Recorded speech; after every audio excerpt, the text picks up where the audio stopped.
Hello and welcome to a brand new Arseblog Arsecast right here on arseblog.com. How are you? Hope you're well. Thank you very much indeed, as always, for being here. Long time no speak, eh? What is this? 2 podcasts on a Thursday? What's happening? I'll tell you what's happening. One, the first podcast today was an interview with Chef Reactions. If you haven't had a chance to listen yet, it's a conversation with an Arsenal fan about his newfound TikTok fame and lots more besides. And then just a little while ago, I was recording the Arsecast for tomorrow, and we were discussing all the bits and bobs that were going on, obviously, with Declan Rice, Manchester City, Kai Havertz, all the stuff that's going on. And I sat there worrying about whether or not by tomorrow morning it might be out of date. So I said to myself, fuck it, let's throw caution to the wind. Let's not be constrained by schedules or anything like that. Let's embrace the free-form jazz philosophy of Arsene Wenger's best football teams and just do what feels good. And that is why we've got another Arsecast on a Thursday. And I'm not going to delay. I'm going to get into this because there is plenty to talk about, plenty to consider now that Manchester City have officially entered the race for Declan Rice. It should not be a surprise to anyone, really, but it has sparked plenty of debate and discussion and worry and all the rest of it. So with me to talk about that and to talk about Kai Havertz, Thomas Partey, Saudi Arabia and lots more, it's Charles Watts. Hello, Charles. Hello, Andrew, mate. How are you? I'm very good, thank you. We are recording Thursday afternoon, just after 3 o'clock. It's fair to say that there is a certain amount of consternation doing the rounds online when it comes to Declan Rice and a bid that's imminent from Manchester City. And I think there's quite a bit to parse here because on the one hand, people are saying, you know, Arsenal, they've been interested in Rice. They should have just got this deal done before someone like City came in, and dilly-dallying might cost them the player. And look, maybe he will go to Manchester City, maybe he won't. But I think the idea that all of a sudden Manchester City have just decided, you know what? I think we'll bid for Declan Rice, as if it was a sort of recent development. I'm not convinced that that's the case because whatever else you might say about Manchester City and the provenance of all their resources and all the rest of it, is that they are an extremely well-run club with very smart people at the top who build things in a very strategic way. So their interest in Declan Rice, while probably not as public as Arsenal's, is probably just as long-standing because of the way they viewed their own squad turnaround this summer and who else they might bring in. I absolutely agree. I think you don't just go in just for the sake of it, decide, here we are, a couple of weeks into the window, let's go for Declan Rice. It's obviously something they've been thinking about. Potentially what's happened with Gundogan has prompted them into doing it now, the sort of timing of that, you know, Gundogan agreeing with Man City, with Barcelona, maybe that's what's prompted them to do this. But it's not surprising news. No.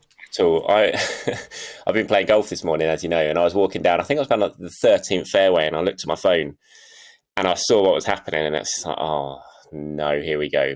It was not unexpected. You were kind of waiting for it. And West Ham, I'm sure, have been waiting for it and have been playing the long game because of that. Because if you're West Ham, you'd be crazy to jump into the first couple of bids that come your way for a player who clearly is going to be very much in demand of a few clubs. You know, it's absolutely to their benefit to drag this out as long as possible and wait for the other clubs to come in. That's happened now. And it's going to be really interesting to see what Arsenal do. In one way, I understand the argument of some people saying, why don't you just pay the money? I kind of look at it in that way a little bit when it comes to Rice because he's such a priority. There's been so much work done. And I think he's so integral to what Arteta's planning for the next step of this team that you almost feel like just get it done. But that is a little bit football manager-esque, really, because it doesn't work like that, does it? It doesn't. No. And, you know, Arsenal aren't like Manchester City. They can't just write checks with whatever number on it. It has to be balanced. They've spent an awful lot of money in the last couple of years. They owe an awful lot of that money still for transfers that need to be paid. And they need to structure deals accordingly because of it. So they can't just go and pay 50 million, 100 million up front for Declan Rice. They need to do a deal that works. Now, they're not out of the running by any means for this, for Declan Rice. Now, I fully expect they will go back in with a third bid. I don't think Manchester City coming in changes that. I don't think they'll panic. They've put a lot of work in behind the scenes with Rice and his family, who kind of look after him. And I'm sure they'll go in again. So ultimately, player preference might come down to this one. And we know that Declan Rice is pretty keen on Arsenal. But, this is Man City, this is Pep Guardiola, this is treble winners, the best team in the world. It must be pretty tempting when they come knocking. So I think it's going to be an interesting couple of weeks. Yeah, it surely will. And, there's a few things about this that sort of merit further discussion. The idea that Manchester City as a football club, want to consolidate their success. And one way of doing that is to sort of add the best players to your team, which sounds pretty self-evident, right? And Declan Rice is one of the best midfield players in the Premier League. From an Arsenal perspective, this is something I think they probably expected / feared with City coming in. When you are competing for players of this stature, the deals tend to be more complicated. With all due respect to the respective clubs and players like Aaron Ramsdale, Ben White, even if those deals were slightly complicated, you don't have a free run, but you're in a good position if you're Arsenal Football Club to bring those guys on board to sell them your project. Like you say, if you're Declan Rice, as encouraged as you might be after all the conversations that you have had with Mikel Arteta, and I'm sure he is fully aware of what his place in the squad might be, like you say, when Pep Guardiola comes knocking, when Manchester City come knocking, there are footballing elements. There are also probably some financial elements as well that Arsenal are going to have to contend with.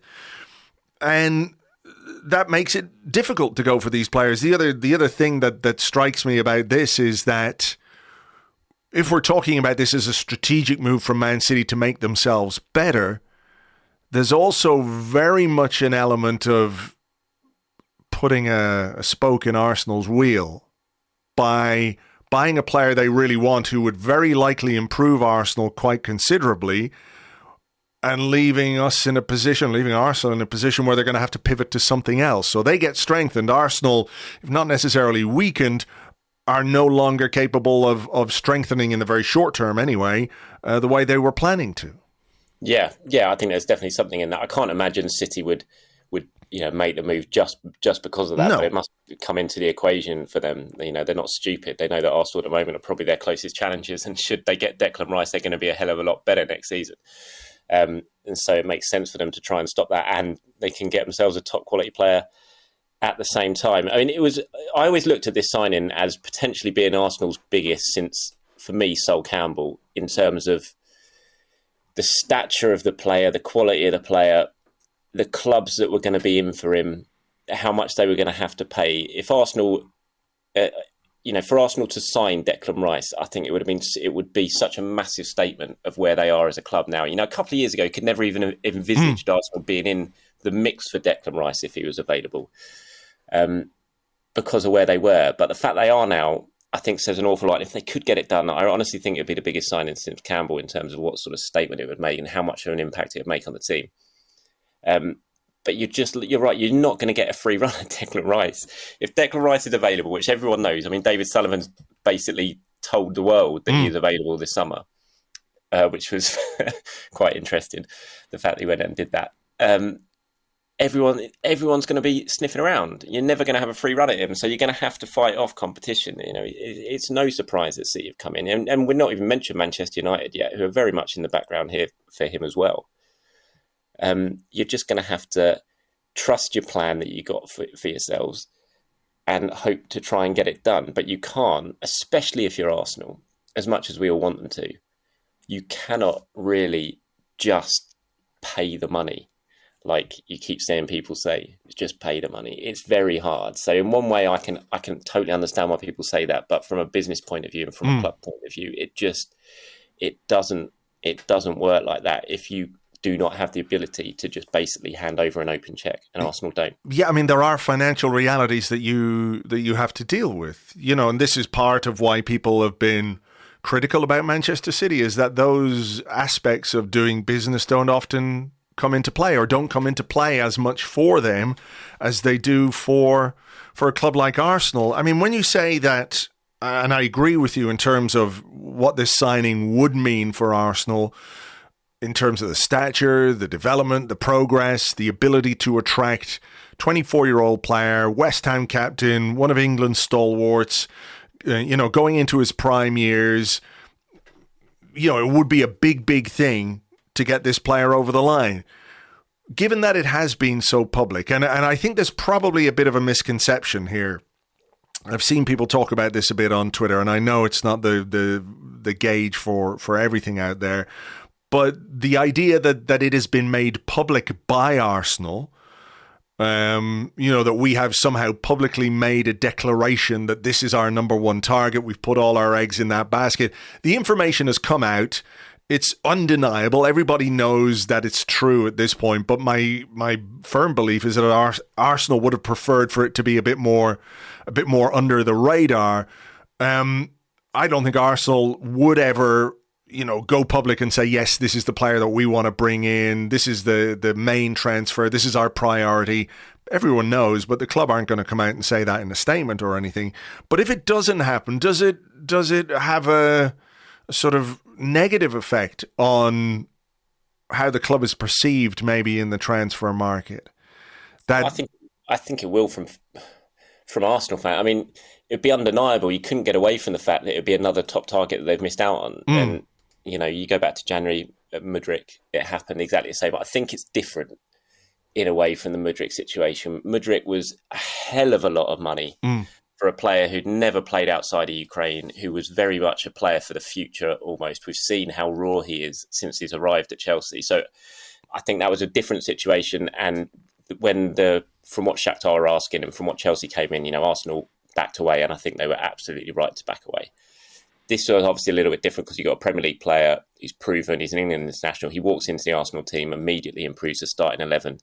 Mudryk was never going to be signed as someone to come in and improve the starting 11 straight away. He wasn't going to get ahead of Martinelli or Saka. So it's a little bit different. But it is another top target they could potentially miss out on when it's all very public like this, exactly like Mudryk was, which again was a really public one that was drawn out, all from Shakhtar's side, I may add, on that one. A bit like this and West Ham, because West Ham have been really, really leaky when it comes to this, because as soon as a bid goes in, of course it makes sense. Why wouldn't they? They're trying to. I mean, look, if they knew of Arsenal's interest, they would know fine well of Manchester City's interest. And making sure that there is, in inverted commas, a bidding war makes a lot of sense to them. But also the idea that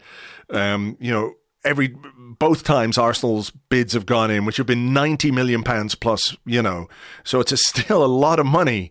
It's a club record transfer for Arsenal in terms of figures, but that information has come out pretty much straight away. And there's only one source of that information when it's being disseminated across, various journalistic platforms. We know where it's coming from. So, that's something that Arsenal have had to contend with, because it sort of puts a bit more pressure on them to, be decisive, to make the third bid, to make a bid that West Ham can't turn down, which, when you're a selling club and you've got a good player with 2 years left on his contract, and you've got Arsenal interested, you've got Manchester City interested, you've got Manchester United interested, why wouldn't you cause a bit of chaos, if that's the right way of putting it, to make sure that you get the most money for your football club?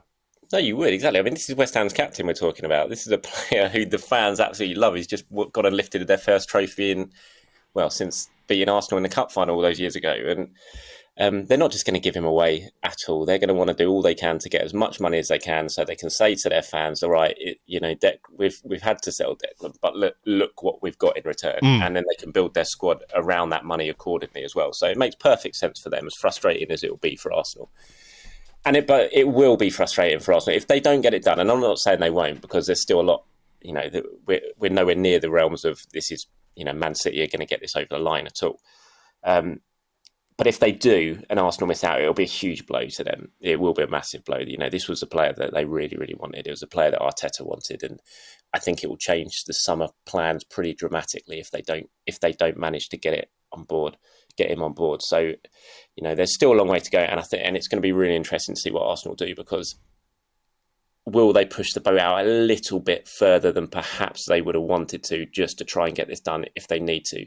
Now, 90 million is a big bid. That's 18 million pounds more than Arsenal have ever paid for a player. It's not a derisory offer by any means.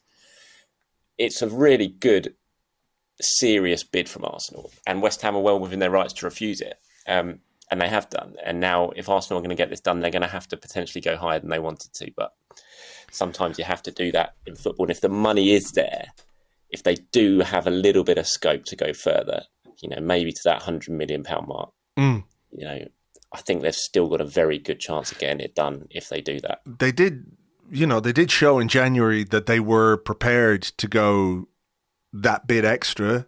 When it came to Mykhailo Mudryk, the stories about how Arsenal,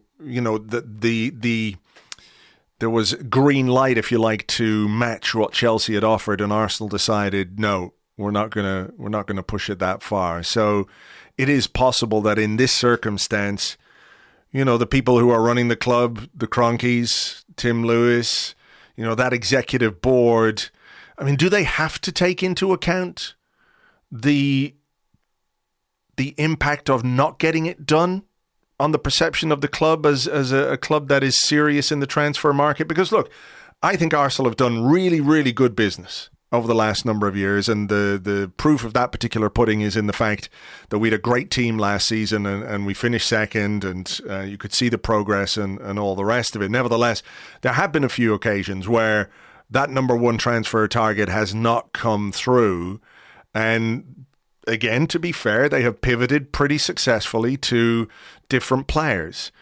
But you are compromising, aren't you? That if you are trying to build a team for the future, and you're looking at Mudryk and you're looking at Caicedo, when your pivots are Trossard and Jorginho, they're much more short-term deals. And I think in this circumstance, it might be a factor in how the club react to this, because they can't really let Declan Rice go and then bring in a guy who's 29 and say, we'll think about this again next season or the season after. There is an importance in building on what we did last season and the progress that we made. And Arteta said, and this is his quote, he said, we have to nail this transfer window.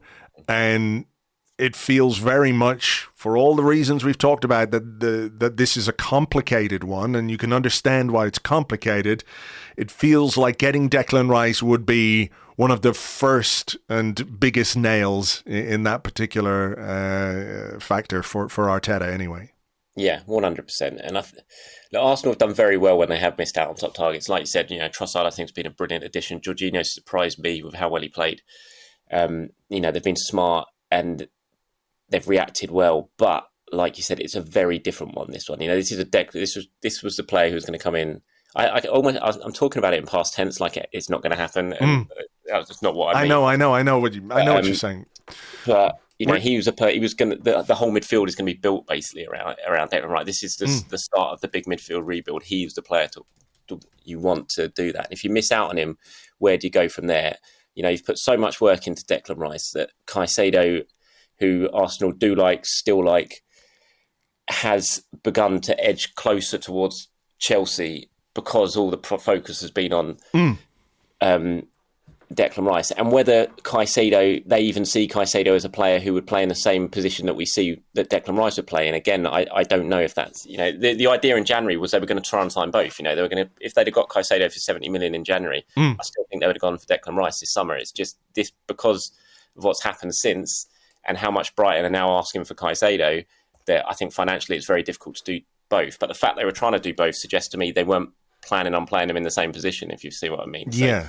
It's not a case of just moving on to Caicedo if Rice goes, because I think they're probably looking at playing in different positions. So I couldn't say who they would pivot onto this time. Hopefully they don't have to pivot onto anyone and they get this done. But if they do miss out, they're going to have to react very, very well, because the midfield, you can't go into the new season with Champions League football with an undercooked midfield. It's the most essential part of the pitch, basically. And Arsenal need to resolve it. So it's going to be really interesting to see how they react if they do miss out on him. But hopefully they don't. Hopefully they don't. And we hear talk of a third bid coming in, and hopefully they will bid again. Yeah, of course, they will definitely bid again. They won't wave the white flag at this stage. No.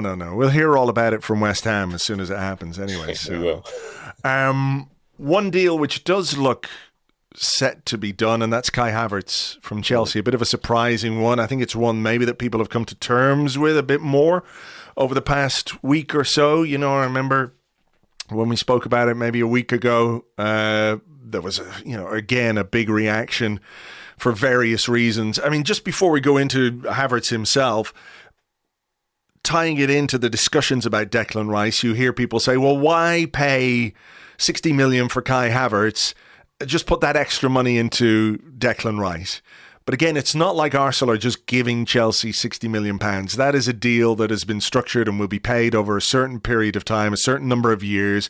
So there's a certain amount of money going out every single season. So it's not as if signing Kai Havertz or maybe the Ajax defender that we've been linked with or whatever it might be precludes you putting together the deal that you think is right for someone like Declan Rice.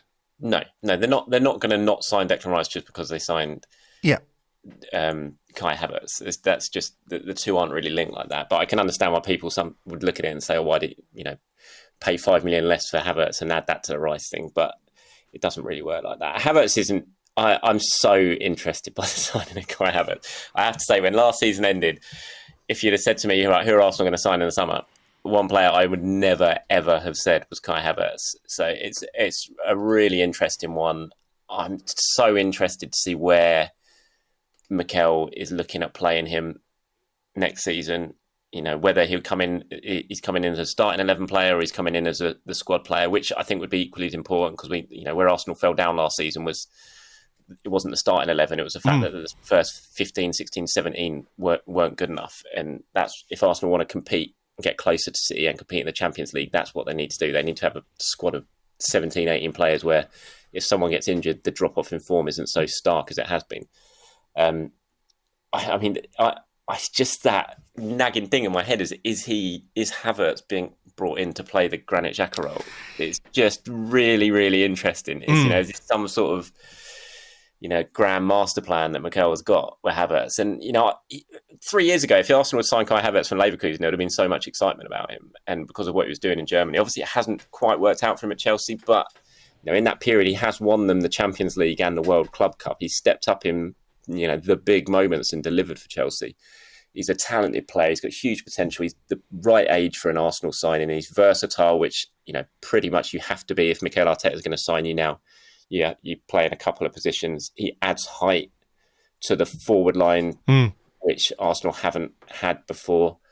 Certainly, recently anyway. And he's very good. He's fast. He's faster than you think. So there's a lot of things to like about it, but there is just that thing of he hasn't really done it for a couple of years here. We've seen him. We've watched him struggle. We've seen him miss chances for Chelsea. And so it's not like you don't have that pure excitement of a signing because he struggled. But I don't think that necessarily means he's going to come to Arsenal and struggle at all. And I think Mikel Arteta and Edu have done enough when it comes to talent ID over the last few years to have a little bit of trust into what they're thinking. If they really want to sign Havertz and they're willing to pay the money that they are to get it done, then, they must really rate him and they must have a pretty clear plan for him. Yeah, there was a piece in The Athletic by their Chelsea correspondent who sort of was touting the idea of Havertz as the 8 or the Granit Xhaka replacement, which I do think is an interesting one because he struggled at Chelsea as a striker.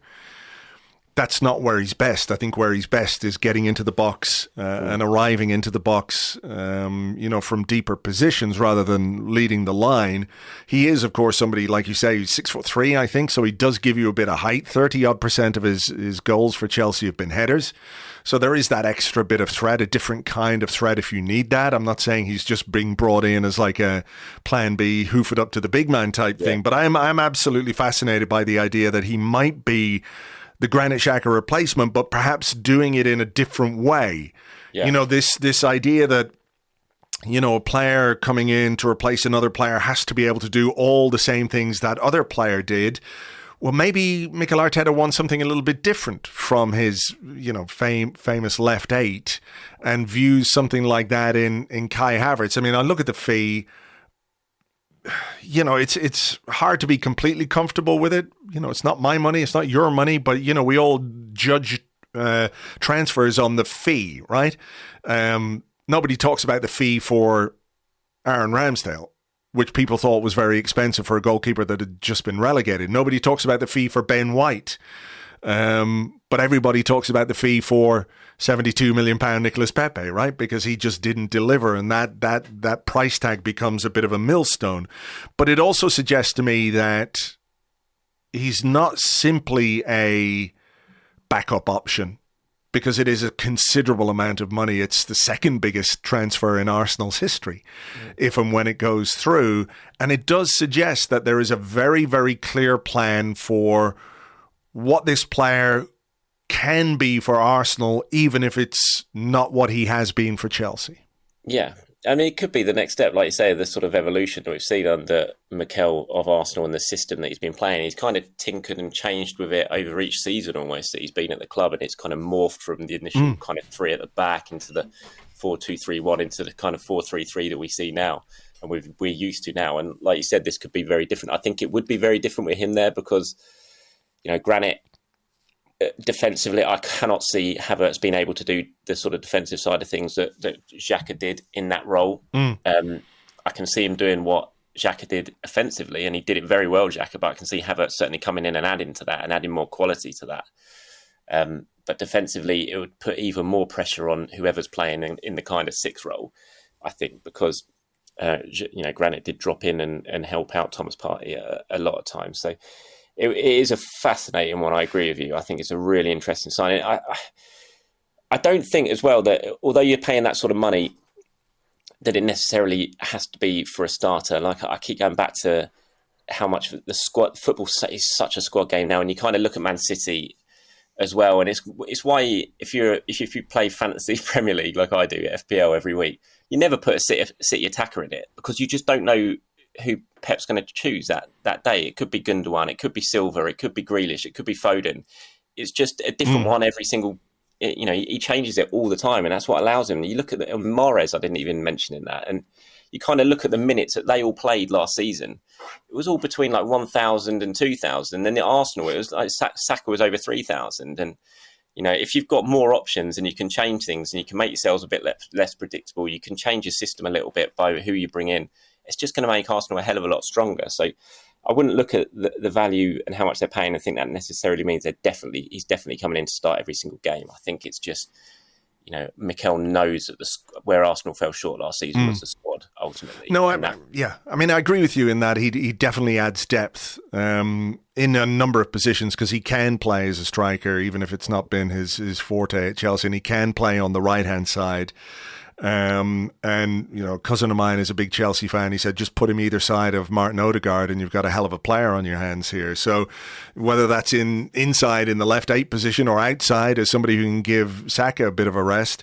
But I'm so loath to bring it all back. I'm just wondering, it just occurred to me as we were speaking there, the idea of Havertz not being able to do what Xhaka does from a defensive point of view, which I think is fair.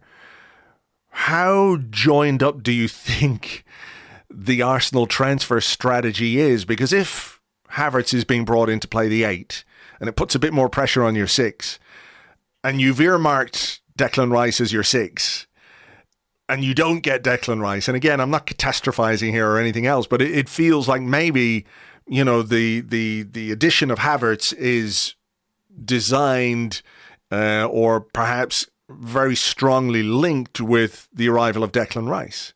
And we could talk about that in terms of a couple of departures now as well. Obviously, Granit Xhaka is sitting on his hands waiting for his move to Bayer Leverkusen to go through. And there's been a lot of chat about Thomas Partey this week, which we'll get to now in a sec. Thomas Partey, I don't think you sell. You don't?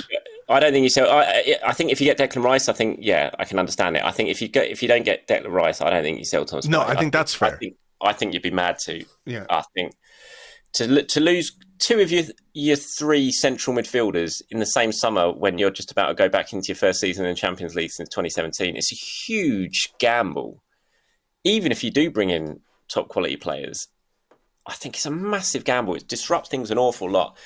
Granit, fine. That was, I think ideally you'd have kept him for another season, I think. But, there's different sort of factors behind that. And, it's a chance for Arsenal to make some money. He wasn't going to get a new contract, family and all that. So I can understand Granit. But to sell Thomas Partey, I think in the same season you sell Granit Xhaka is a massive gamble. I know he had a terrible end to the season, but for 2/3 of it, he wasn't just one of the best players at Arsenal, he was one of the best players in the Premier League. He was absolutely brilliant until that final little run when I'm convinced he was injured, even though everyone says he wasn't. I look back to that. The last international break, he went with Ghana. The physio went with him from Arsenal. He didn't play the second game. Yeah, he came back and he was 50%. I think the Manchester City match when you're seeing Kevin De Bruyne literally charge away from him. He had no legs, Thomas Partey, in there, so I'm convinced he was injured. But for 2/3 of that season, he was brilliant. And I think if you get Declan Rice, then by all means, yeah, maybe potentially do it. You've got a really good opportunity to get some good money for a 30-year-old who is injured a lot and has only got a couple of years left on his deal. But if you don't get Declan Rice, I think you've got to, and if you don't get Declan Rice and you have to go to another target who wasn't your first choice, I think surely you've got to bite the bullet a little bit, because that Thomas Partey role is so important. It's so integral to how Arsenal play. And it took Partey a season to get used to it. At least, yeah. And if Havertz comes in to become the number 8, it's going to put even more pressure on that 6 role. And so to throw someone in who potentially wasn't your top target into that position, I think is a big risk. I think you stick with Thomas Partey for me. Well, this is what I mean about the interconnectedness of everything, that so much depends on Arsenal getting Declan Rice in. It allows them to make, what could be a risky decision, but if they've got Declan Rice, then they feel like, okay, if there's decent money on offer for Thomas Partey, who's 30, had an indifferent injury record at Arsenal since he arrived, next year, if there's money on the table, it'll be a lot less. The year after, there'll be no money at all. If you're future-proofing, if you're, as Arteta says at times, needing to be ruthless about how you manage your squad, you can absolutely see, why they would make that decision. But again, it's all incumbent on getting your top priority target in. So this is why I think, there might be a big push, or Arsenal might push a little bit harder than they might have wanted to for Declan Rice. I'm not saying it's like a house of cards or anything like that, the transfer strategy, because I think they will have alternative targets, of course.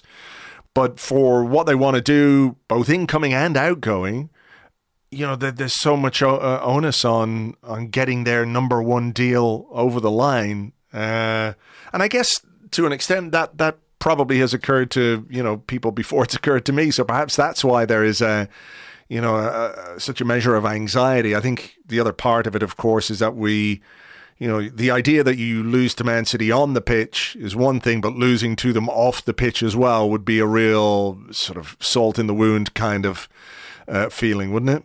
It would be, yeah. I mean, there's no shame in losing out on a player to Manchester City, though, because of, who they are, who the manager is and how much money they have. So it's not, there's no shame in it, but it would be a real sucker punch. I think we've all kind of been desperately hoping, because it's been so public. I think the hope has been there that it was just going to happen, and that Declan Rice was going to be standing there in an Arsenal shirt basically the day after West Ham beat Fiorentina in the Conference League final.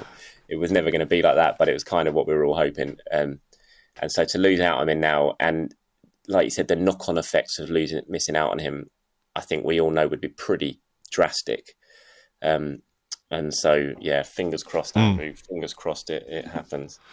The interest in Thomas Partey from Saudi Arabia is obviously very interesting. And what I think is also interesting is the potential impact of Saudi Arabian spending in the Premier League this summer and what it might do to the market in general. You know, if big money is on offer for older players or players in the September of their careers, you know, usually you'll see a guy go somewhere in Europe and see out the remainder of his career. And you get very little for those players because, you know, their value has diminished. Maybe their contract status has diminished. But you have these big offers for, well, you know, players like Mahrez, who you mentioned, and N'Golo Kante, but also somebody like Ruben Neves, which is a little bit of a, not quite a game changer, but it does demonstrate perhaps a little more intent on the part of the Saudi Arabian League to make it more competitive than people thought. I think the idea is, well, they're going to buy all the old guys and it'll be a nice retirement home for them. But if you're bringing in somebody like Ruben Neves, who's 26 years of age, a player that Arsenal were quite interested in a couple of seasons ago, maybe last summer as well, you know, he was widely touted with us. You know, at the peak of his career, with his peak years ahead of him, that's a little bit of a game changer because we've seen that other thing happen before. You know, we've seen the old guys go to China and what have you. But, you know, if they're picking players from Premier League clubs with the offers and the kind of offers that are impossible to refuse, it's going to make things very, very interesting over the course of this summer. You know, there's still quite a long way to go. Maybe, what have we got? 2.5 months of the transfer window left. Don't jump out the window there. You know, a lot could happen in that time. I know. Someone could come in for Nicolas Pepe from Saudi Arabia in that time. Why hasn't that happened yet? Seriously, 50 million. Yeah, I mean, it is a bit of a game changer. It'll be interesting to see how long and how sustained the push is for them, from them. You know, even with China, there was like Oscar went over, didn't he? He went from Chelsea. So there were some of the younger guys who took the money as well and went over there. It'll be interesting to see how many more follow Neves. I agree. When I saw that, I was like, oh, wow, that changes it a little bit. That's not just your 30 plus players going. That is someone. But from his point of view, from Neves' point of view, and I sort of look at, again, China, Carrasco did it, and he went over there. That's right, yeah. Had a couple of years, and then came back to Atletico at about 28, and still had a great career in Atletico in Europe. And for Neves, he might be thinking that, you know, go over there for 2 years, earn 400 million or whatever stupid amount you're getting paid, and then still come back to Europe, and you've still got 4 years left in Europe at a top league. So it is appealing. I mean, the money on offer is astronomical. It is very, very appealing. Some players will go for it. Some players won't. It's very similar to what's happened with Live Golf, isn't it? You know, some players, some of the big PGA players took it, others didn't. And, you know, we've seen kind of what's happened there as it's all unfolded in the last couple of weeks. But some players will always be tempted to do it because the money's so life-changing. It sets a family up and everything else. So it's going to be really interesting. It'll be interesting to see if the big TV deals follow.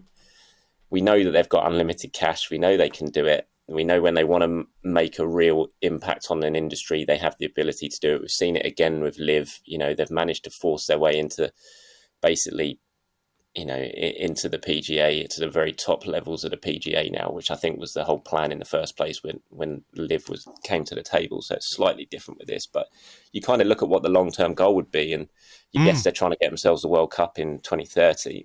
And having a really strong domestic league is going to help with that, and big names all over there is going to help with that. But, you know, will they try and muscle it on the Champions League? Will they try and get, you know, money talks at the end of the day? And they've got an awful lot of it. You know, is that the end game for them? Do they want to try and get themselves into the Champions League somehow? So how it all unfolds the next couple of years is going to be really interesting to watch, and it's certainly made a massive, massive impact. And, you know, I think we've only just sort of seen the first ripples on the surface. Sure. Really, it's gonna continue for a while yet. Or indeed, you know, some kind of a Super League or whatever it might be. it will be fascinating to see what the plan is, because it can't be just about throwing money at some footballers and bringing them over and making the league more competitive. I guess, that's part of it, and there's nothing wrong with that.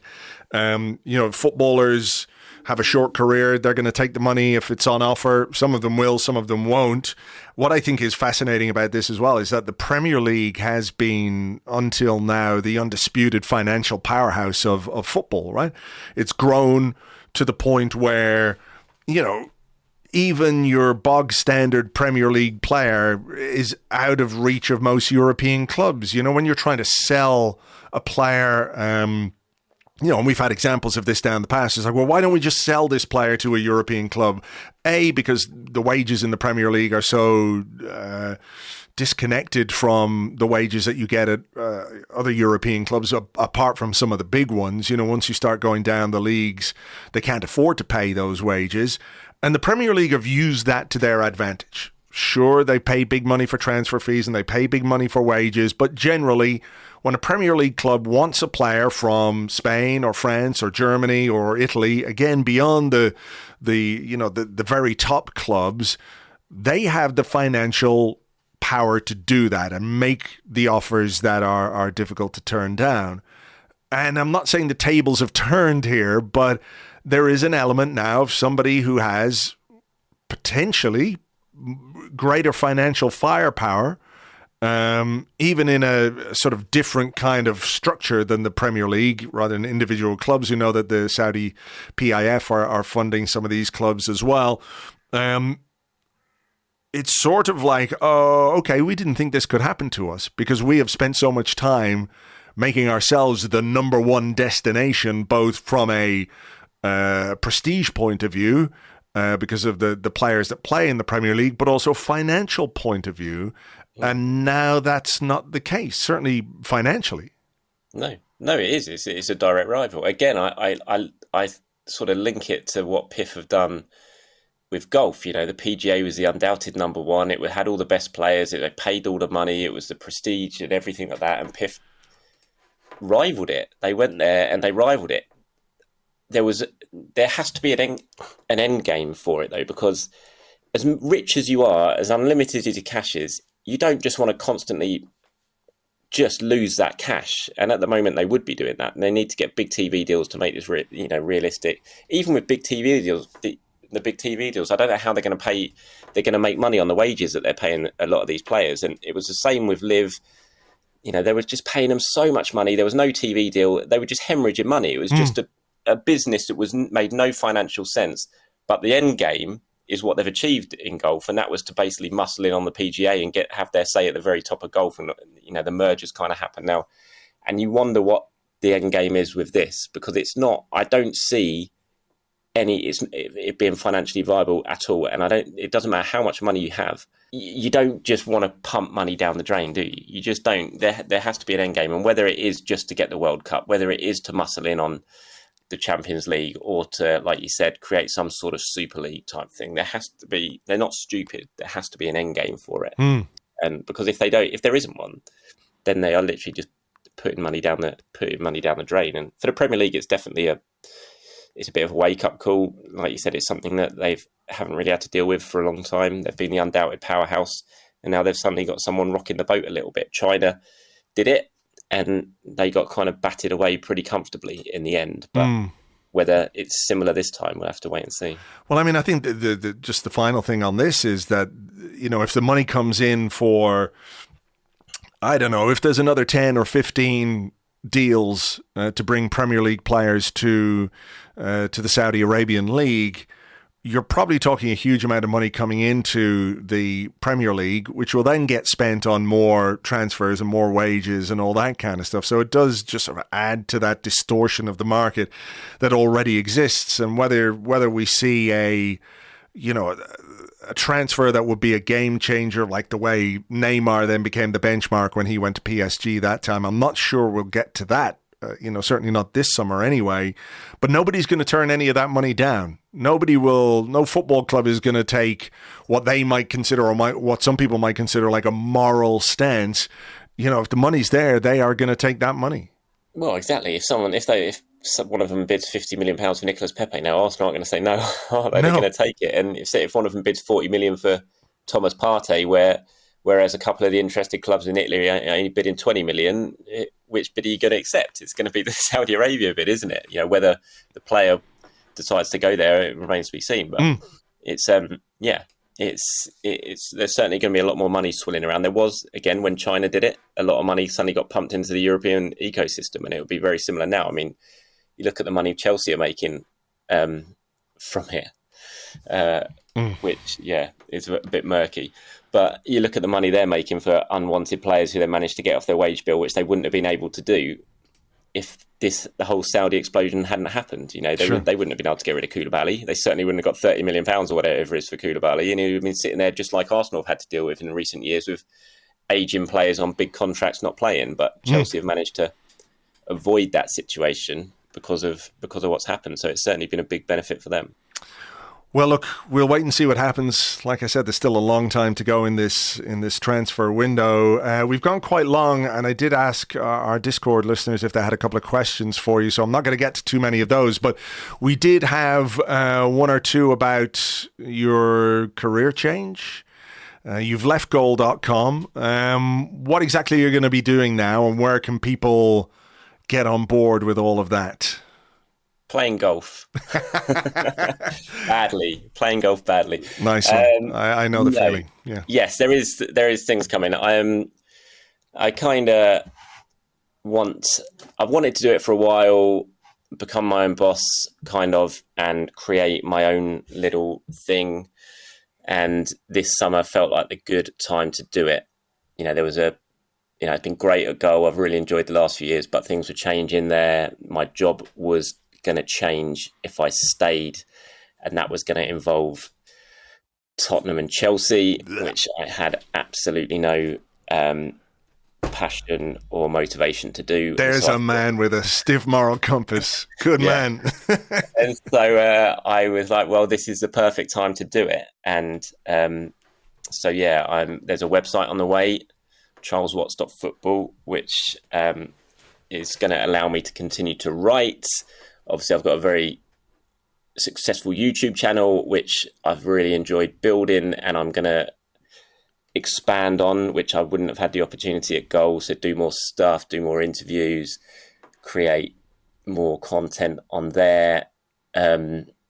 Podcasting as well. Not that I could ever get to your level, Andrew, but do some stuff on that regard, and just kind of try and build my own little media Arsenal empire. It's something that I've wanted to do for a while, and I feel like this is the perfect chance to give it a go. If it doesn't work out, then I'm sure I'll go back into it, and this is going to allow me to go back to sitting in my actual seat next season, which I haven't done for years. I'm going to be able to sit next to my dad, which I haven't done regularly for years. And like last season, I really struggled. I mean, it was brilliant to report on because it was such a fun season, but I missed it so much, and I kept looking over at my seat, looking over at my dad, and thinking, I wish I was sitting over there. And so many moments, like Reece Nelson's goal against Bournemouth, the wins against Tottenham, United, Liverpool. I was thinking, oh God, it sucks sitting in here and not being able to enjoy it properly.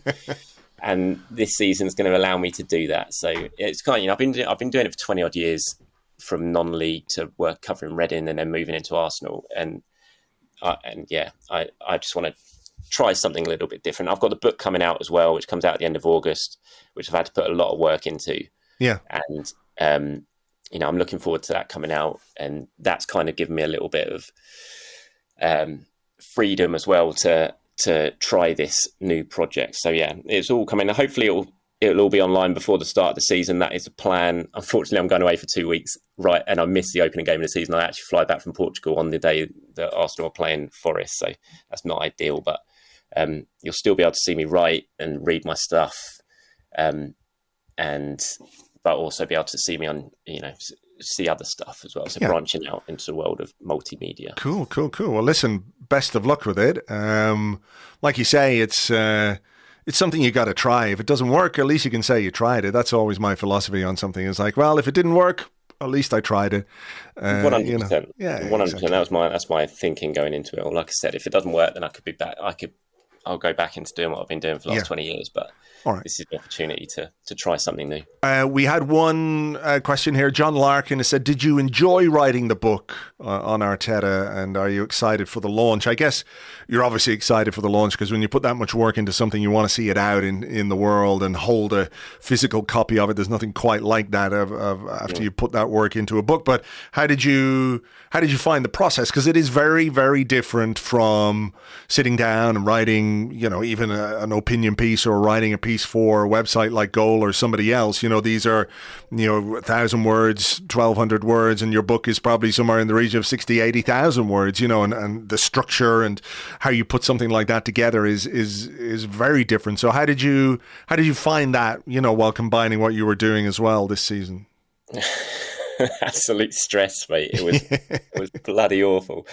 I didn't have very long to do it either, and on top of trying to do it all on top of Arsenal going on this title charge, it was tough. It was stressful, but it was a lot of fun. I really did enjoy it. If I didn't have what I was doing with Goal at the same time, it would have been a completely different experience, I think, and I'd have enjoyed it even more. But because it's just the stress of it all while bringing up two young kids at the same time, it was a mad few months. But it was. I can't wait for it to come out. It was a shame it didn't get the perfect ending. When I went into it, when we were talking HarperCollins are the publishers, and they sort of approached me about it, it was never on the sort of proviso that Arsenal won the league. It was straight away. It was sort of set out as like, this doesn't matter if Arsenal win the league or not. This is what we want to do. Do you want to do it? And I was up for that because I just think it's been such a mad few years, and honestly writing it and going back and looking over what's happened, there's so much stuff that even I'd forgotten, even I was there, and you just think, oh my god, that happened. There's been so much drama, ups and downs, and Arteta's such a fascinating guy, I think, and the way he approaches things, and speaking to a lot of people for the book who have kind of worked with him, been around there, you just kind of realise just what a sort of person he is and how interesting he is. And, and just from the football side of things, it's been such a mad few years. And from where Arsenal were to where they ended up at the end of last season, the rise has been massive. And, as disappointing as it was last season to miss out, I think there's just so much to like about the direction the club is going in now. And I think as disappointing as it was at the end, I think that's kind of the overriding thing I took from it. So I'm looking for it forward to come out. I'm not looking forward to the abuse that I'm going to get, because I'm sure I'll get plenty, as is the way. And a lot of people will be like, oh, why are you writing this? I mean, obviously when I even tweet the link to it now, it's just like embarrassing. Why they've done nothing. He's finished second. Why are you writing it? And so I'm sure there'll be plenty of that, but I know that there's a lot of people who are very excited to read it, and a lot of people who, like me, have just enjoyed the ride of the last few years, and I hope this story tells that ride well. Yeah, it's almost as if there's a section of football Twitter that is populated entirely by complete twats, Yeah.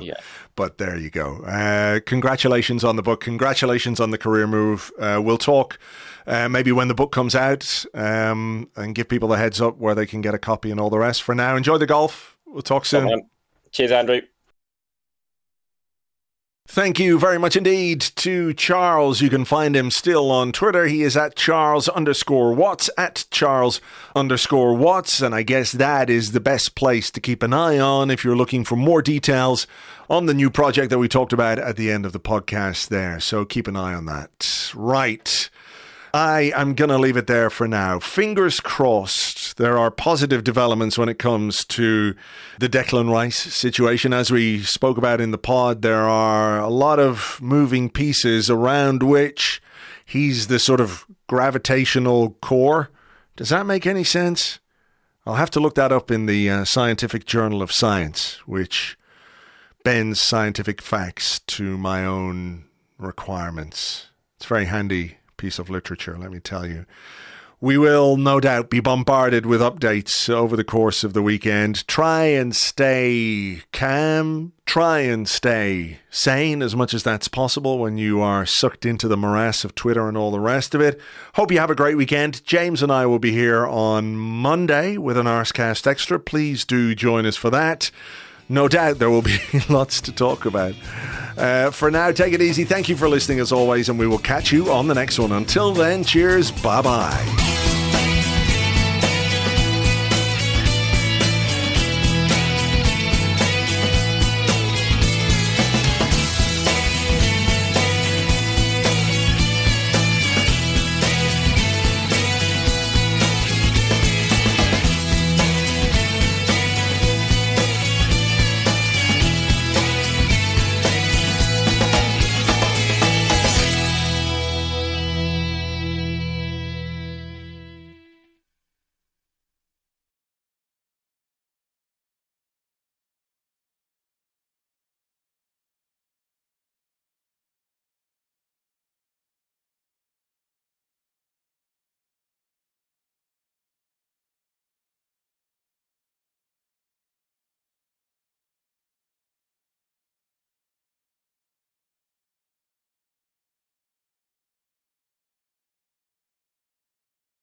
Yeah, look, I just think everybody's got to calm down, about this whole Declan Rice thing. Sure, Man City can offer more money, better chance of trophies and all that, but, this is a guy who we're told really wants to play for Mikel Arteta and Arsenal, and he just strikes me as the kind of guy that, once he makes a commitment to something, you can't change his mind.